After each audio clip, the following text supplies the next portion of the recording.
Stop scrolling. Forget everything you know about the Republic Day parade because tomorrow, January 26, 2026, India does just march. India upgrades. Look closely at the Delhi police because for the first time ever, they are watching more than just the crowd.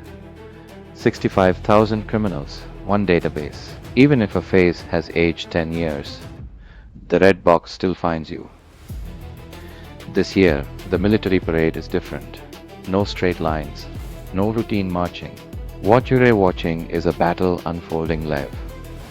First come the eyes, recon vehicles that see the enemy before the enemy knows they've been seen.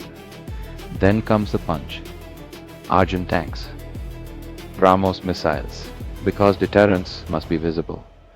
But the loudest applause, it's for these robotic mules.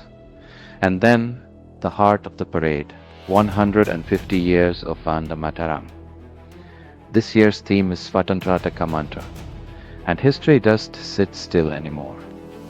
It rolls forward, no VVIPs, no special enclosures, just citizens seated together, and finally the signal to the world.